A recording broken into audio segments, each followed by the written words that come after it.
Top Gear, or as our friends in Japan would know it, Top Racer, was a racing game for the SNES. It was published by Kemco and developed by Gremlin Graphics.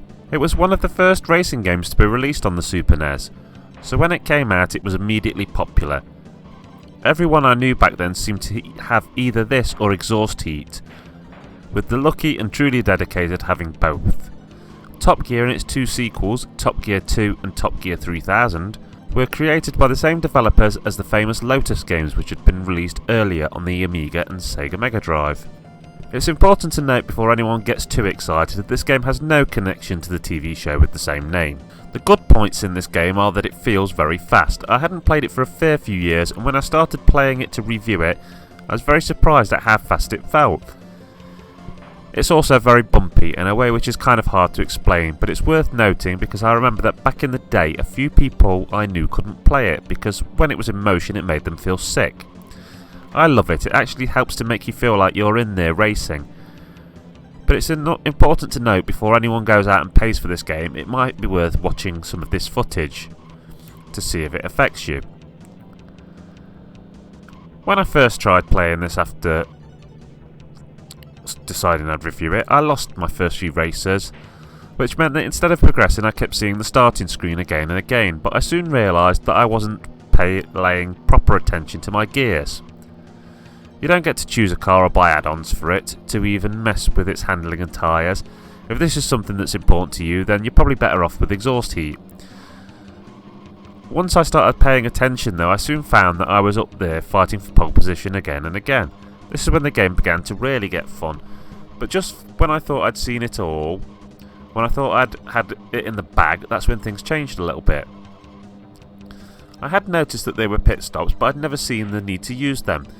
Sure, I'd gotten a little bit tight on fuel at times, but there was always just enough to see me fly past the flag in first.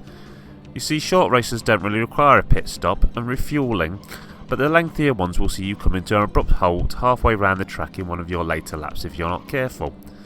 This adds a whole new level of strategy to proceedings, as you begin to have to think about when you're going to use the pit stop, how long to stay in the pit. Sure, you can see your position getting worse while you're being filled up, but you know that in the longer races if you don't fill up then you're going to come to a stop and lose. Whole races can be won or lost based on your judgment of when you should pull in for a pit stop and how long you can put it off for. The graphics are good for the time, the screen is always split even when you're playing on your own. In this case there's a computer rival in charge of a car on the bottom half of the screen, and you play on the top. I like the music in this game. It might not be technically brilliant, but it's fun. It fits its purpose of pumping you up for the races brilliantly, and it makes a change to all those games back then which suffered from having no sounds in game apart from that farting rumbling engine which seemed to be popular back in the day. I'd give this game a good solid 7 out of 10. It's a fun game, but I miss having a choice in terms of what car to drive and the options to tune it up and buy upgrades. Basically this game just seems like a very big slice of arcade fun. Not that that's a bad thing, but keep that in mind if you're thinking about getting this. A lot of times when I've seen this game online it's been about £8 for an import cart or $15 for an English one, with a box copy being as high as £30. I only paid £3 for my cart, and when I was looking up the prices the sequel actually seemed to be a little bit cheaper and easier to get your hands on.